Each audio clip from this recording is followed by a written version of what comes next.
Hey guys, WaterFowler41 here, and in today's video we are working on resolving an issue I have with my leveling kit. So a couple weeks back I installed the Motofab DR-2 leveling kit. That was a 2-inch top hat style leveling kit. So basically you remove the strut, you put the spacer up on top of it, and then you rebolt everything up into place with your strut now being the equivalent to what would equal a 2-inch lift in the front, and then you're good to go. Only modification was installing that top strut spacer. I didn't touch the upper control arms or anything like that. Over the last couple of weeks, I've been noticing that I have a clunking noise coming from the front. So it happens both right or left turns. Only really happens at low speed turns, and maybe because that's the only time I'm really paying attention to it. But I decided a couple days ago, let's pop the tire off my truck and get it up on the jack stands and take a look and see what is causing the issue. I was thinking maybe it was a loose sway bar end link or something like that, or maybe even my tie rod was starting to loosen up. However, once I got it up in the air and started looking at the upper control arm, I figured out what I think might be causing the issue. So if you're looking at everything, it's not immediately popping out to you right now. So I have the car up on jack stands right now. Ooh, I'm giving away my solution. So the car's up on jack stands. The suspension's at full droop. So what I noticed is the clunk was coming when slow speeds, and I would take pretty much a big hit to the tire and cause a lot of articulation in the arm. So like I said, pulled up the tire and started looking at it, and what I found is this right here. So it's not a loose ball joint, not a bad ball joint, but what's happening here is in full droop, because there are no bump stops on this truck, unlike a GM where you'd have a bump stop. Where would that be? For the lower upper control arms. Upper control arms would have like a bump stop right about here to stop travel. There's nothing on here to stop travel, so what you're relying on is that strut. However, in my case, the issue I'm having is that strut is not, or that upper control arm is not dropping all the way down and letting the strut stop it. What's happening is that upper control arm is stopping when it hits the coil spring on the strut. So by adding that spacer on here, we added a bunch of additional travel for that strut here. And what it's causing is this upper control arm to drop so low that it's actually impacting the coil spacer, or the coil here on the strut. So if you follow me on Instagram, or if you're friends with me on Facebook, or if you're in any of the 5th gen RAM groups on Facebook, I've been asking around lately about people with Rebels specifically running the same exact setup.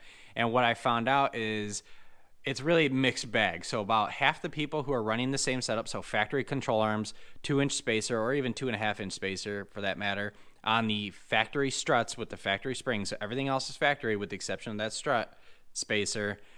Some people are having the exact same issue I'm having, and basically what's happening is our upper control arms are resting on the spring, and if you go off-roading, you are definitely hitting an articulation angle where your control arm can come into contact with each other. It's pretty dangerous.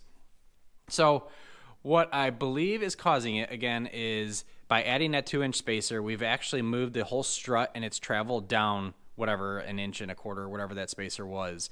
And by doing that, you actually allow this upper control arm to actually move much lower than what it should be doing from the factory. Now, the other thing that you got to consider when you're adding a leveling kit on these Rebels is from the factory, and this goes for Rebels or any of the off-road package trucks, from the factory, this spring is beefed up, and it actually adds 1 extra inch of lift in the front. So Rebels have that, and the trucks with the off-road packages have that. So that means if you add a 2-inch leveling kit or a 2.5-inch leveling kit, you're effectively lifting this truck 3 inches or 3.5 inches from the factory trim measurements. So what that means, and the other thing to keep in mind is the Rebels use the same control arm as all the other trims of Rams in the 5th gen world. So just because we have the off-road version truck, or off-roady, I'll put it in quotes, truck, doesn't mean we get a different control arm. If you have the Mopar lift kit, you definitely get a different control arm. However, the Rebel control arm is the same exact control arm that's going to be on the Bighorn, it's going to be on Limited, Laramie, and all that stuff. So the issue you're having, again, you install that spacer. When I installed a 2-inch spacer, I effectively put a 3-inch lift on a truck that control arm really shouldn't be articulating anything more than 2.5 inches. So I'm probably running in with a 1/2 inch of risk using this factory control arm. So that's one thing you really got to consider when you're looking at upgrading the suspension on your Rebel.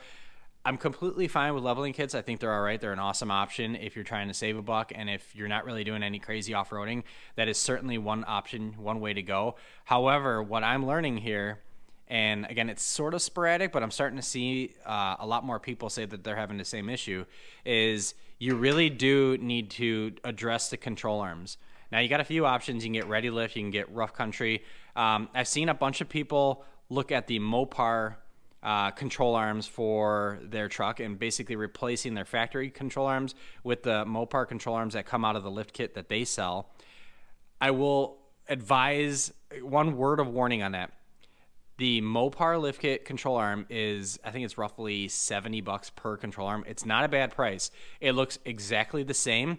The only difference between that control arm and this control arm is the ball joint within the Mopar lift kit control arm has more movement, more basically angle or free or movement angle or whatever in the ball joint. So it can articulate a lot more than the factory ball joint can. So you run less risk. However, what it doesn't do is it doesn't re-angle the top of that ball joint. So while it can handle these angles like this, it's still going to be somewhat of a rougher ride, and it might be worth looking at like a ready lift or a rough country control arm, because those actually adjust this angle here and it straightens out your ball joint. So even when you're running these crazy angles at your lift kit, it's a little bit more tame than running this, because this is kind of a wicked angle to be at. Again, this is full droop, but the point is the Mopar lift kit control arms are actually the same control arm. They just have a higher articulating ball joint versus the factory RAM control arms. So how am I going to address my issue today? So the first thing I'm going to do without disassembling much stuff here is I am going to remove this upper control arm and replace it. So a couple days ago, American Trucks was having a Cyber Monday sale, and I got these guys for I think roughly $335 or $350. So we're going to go ahead and throw the aluminum forged rough country control arms on here. I've heard nothing but great reviews about these bad boys, and I've been eyeballing them ever since my GM days. So we're going to go ahead and try them out on here. So one thing you'll notice with this one, these control arms are made for a 3 or 3.5 inch lift kit. So what you see there is the ball joint is angled so that articulation is built into it to handle that 3 or 3.5 inch lift kit. And remember, with my off-road spring, which is giving me 1 inch, plus the spacer up on top, which is giving me 2 inches, I effectively have a 3-inch lift over a factory RAM. So I believe, in checking with the rough country folks, I believe this control arm will give me the angles that I need to comfortably drive at this. The way this is working right now is just, it doesn't make me comfortable. So if this doesn't work, I'll ultimately just remove the kit and we'll go to plan B through the whole thing. So let's go ahead and remove this control arm and get the rough country one swapped in here. This should be relatively easy. If you can handle a leveling kit, you could definitely handle removing a control arm, especially on these Rams, because there's not much science to it. So the first thing we're going to do is loosen up the nut here. Then we're going to beat the crap out of the top of the knuckle here with a big hammer to pop the ball joint out. We're going to loosen up that side over there, loosen up that side over there. Those are both, 21 millimeter nuts. And then remove it from the knuckle, and the control arm should effectively pop out. We don't need to disassemble anything else because everything else is being held in place. So the other thing we're going to do is throw a strap across here, because once you undo that control arm, you lose the support to keep this guy tilting forward and backwards. So we're going to throw the strap on there just to hold everything in place. That way we can work on this control arm, get this one pulled out, get the new one put in there, and then just drop it right down. Then after that, this weekend, I'll take it to get it aligned, and hopefully the clearances are hopefully those control arms clear the spring much better. So let's go ahead and get this little guy loosened up here, get our strap on across here, and just start beating the heck out of that knuckle. All right, so we have the ball joint loosened up there. You can see there's a little bit of gap between the ball joint and the top of the knuckle. Now, I will say there's nothing more satisfying than hitting this with one hit with a hammer and this bad boy popping up. That's awesome.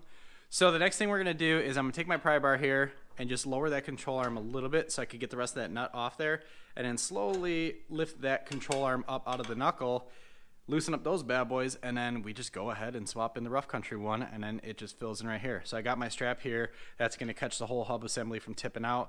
I do have my jack underneath the hub assembly, and it's pushing it up a little bit just to get the upper control arm off of that spring, so I had some freedom to move it around.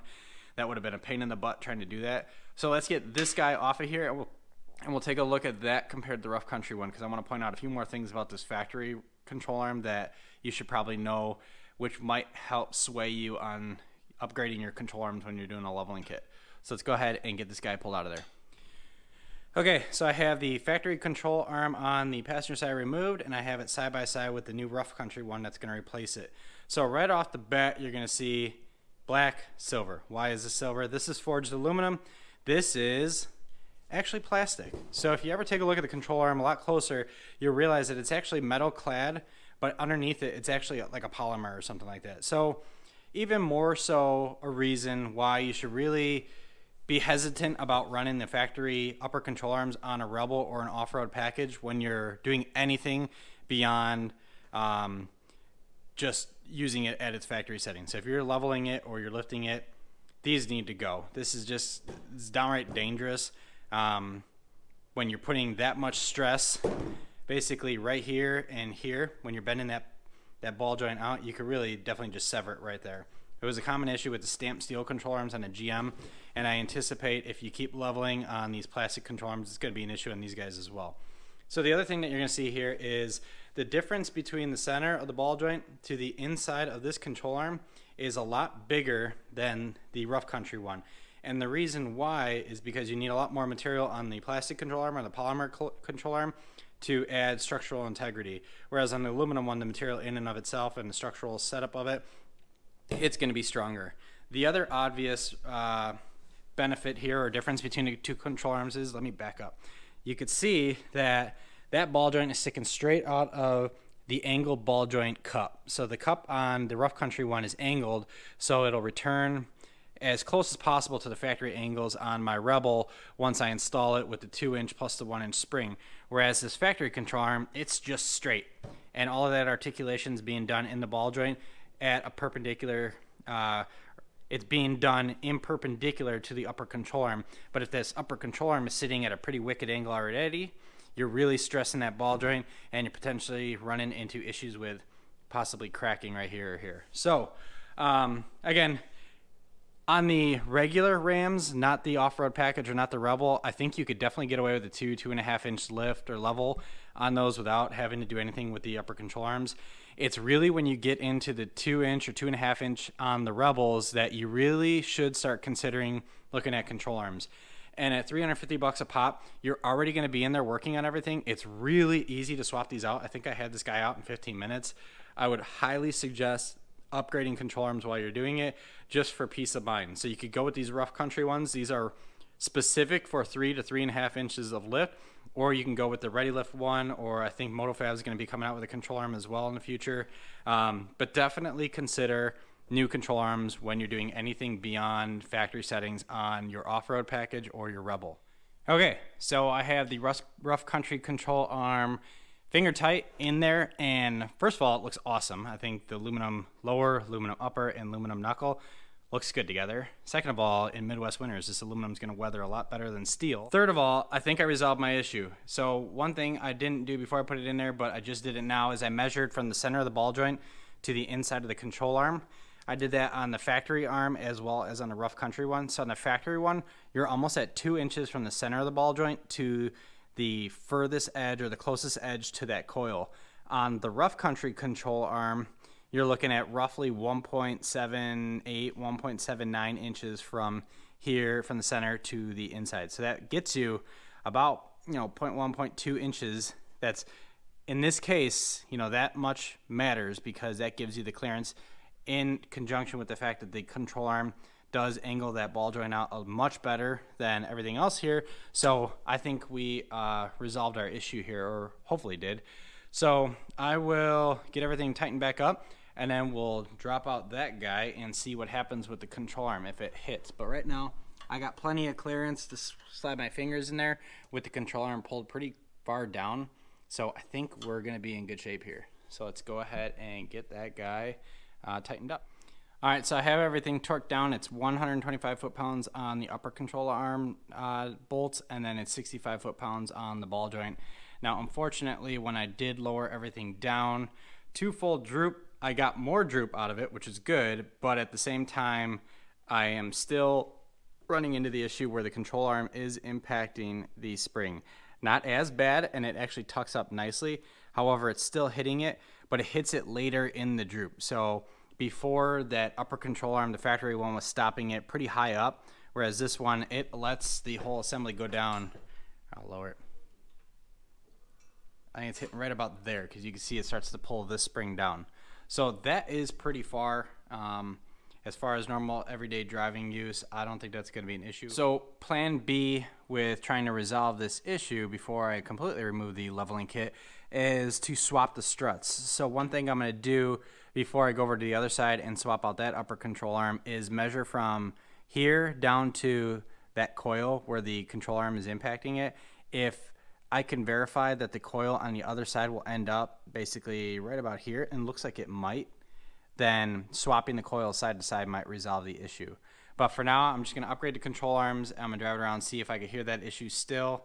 But ultimately, one thing I will definitely be doing here in the near future is swapping out the struts here and just basically moving them from side to side, because I think what that'll do is it will essentially, this strut will then go in on the other side, and if it goes in on the other side, the coil is going to be in a different position, and it might clear the upper control arm much better. So for the time being, I have new control arms at a modified angle to suit the lift here, and it looks pretty good. But again, with the exception of the fact that it's still hitting spring, not as bad, but it's still doing it. So we're going to keep working at that. But for now, new control arms, rough country. Go ahead and swap out the driver's side, and let's take it for a test drive. Okay, so we got the driver's side knocked out, and just like on the passenger side, this one is also contacting the spring. However, just like the passenger side, rough country arm, it's much lower and gave me a lot more travel, and I did measure it, and we'll talk about that in a second here. But just to walk through the process real quick, replacing upper control arms might be one of the easiest suspension things you could do on these trucks. So basically what you do is you take a strap, hook it from the chassis on one side through your lug nut or through your wheel studs over to that hole over there, just to hold everything in place. Loosen up the 21 millimeter nut on the bottom of the ball joint. Loosen it up enough so you could see some space between the nut and the knuckle. Go to town on this with a big hammer until it pops. I had to hit it down here a few times and on the side, as well as spray some penetrating oil on there just to break things free. Once that is free, then take a pry bar and just grab one of the spring coils, pull the control arm down a little bit so you can loosen this guy up, and then slowly release this because this is going to have some tension in it. After you get that ball joint out of the top of the knuckle, take that 21 millimeter socket and go ahead and hit the outside of the control arm here. You don't need to do anything on the inside because those nuts have a big tab on it, and the tab just presses against the chassis as you're loosening it. Then same thing on the front. Go ahead, 21 millimeter socket there. And again, same thing, that tab it fits inside this little pocket here, and you don't need a wrench or anything on the inside, so it's really nice. After that, you go ahead and throw your rough country control arms in. So these don't say passenger or driver side on them, but the way you could tell which one goes on what side is the RC always goes towards the front of the vehicle. That's the case with all their control arms. So if you do get kind of lost here, RC goes in the front. Also, the ball joint is kind of more towards the rear of the truck if you need a guidance on that one. So as far as the droop, so like I said, it's still hitting the coil spring, not as much. Well, I guess this one's resting on the coil pretty much heavily. But what I did notice is before I replaced this control arm, I dropped the factory control arm and everything down to see how far this would droop down, and I measured from the center of the wheel to the ground. So with the factory upper control arm, I was getting 16.5 inches from here to the ground. Now with this one, I am getting, so I was getting 16.5 before. Now I'm getting almost 15.25, 15 3/8. So I definitely did free up more travel in the suspension. So I suspect if this didn't cure my issue of knocking, this definitely got me a little bit closer to it. So as far as resolving my big issue, which is the upper control arm resting on the spring, that I still need to resolve, and I think the next step in that is taking the struts from this side, swapping it over to the other side. I just don't have the time or energy tonight to do that, so this is just a simple upper control arm installation to see if that resolved my issue. But installing the upper control arms did resolve the issue of weird angles on my ball joint. So like I said, these rough country ones are built for the 3 to 3.5 inch lift kit that they sell, but also works with a Rebel that is running a 2 or 2.5 inch leveling kit, because you have that 1 inch from the spring plus the leveling kit, so you're at 3.5 inches depending on what you're doing. So this will work out real well, and once you drop it down on the ground, the angle is really tame, and even at full droop, that angle is so much more tame compared to what the upper control arm was at with the factory one. So the journey continues to find a way to resolve the upper control arm hitting the spring, but as far as replacing my upper control arms, here we go. We have rough country forged aluminum control arms. Like I said, I purchased them on Cyber Monday at American Trucks for roughly $330, and then out the door with shipping and everything was $355. So not bad for new control arms that I have yet to find a bad review of these bad boys. So I'll keep you all posted as far as my opinion of these things, but I've been watching these things for a while, since they came out on the market like a year and a half, 2 years ago, and I have heard nothing but good stuff about it. I know a lot of guys on the forum, or on the Rebel forum, are running them as well, so I figured I'll be one of the cool kids and go that route. Now, these aren't your only options. You also got Ready Lift. You got, what else is out there? Tough Country has a control arm for us, and a few others. JBA, I think, might be coming out with one for us soon. But definitely shop around, figure out what's in your budget and what meets your needs. This control arm uses a typical ball joint, so this one can be replaced after a while if it wears and tears. Other of the upper echelon control arms use uniball joints, or if you go with Icon, they have that Delta joint.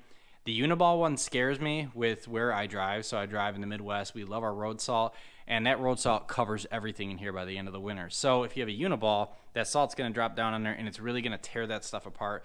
I don't really think uniballs are made for driving in the Midwest. I've heard guys having nightmares of issues with those things and basically having to replace the uniballs every oil change. So I don't want to do that. This typical ball joint works perfectly fine for my application. Like I said on the forums, I drive a lot to Costco, I drive to preschool, drop off my kids, and we go to hockey practice. It's been pretty tame since I bought this truck as far as what we've been doing with it.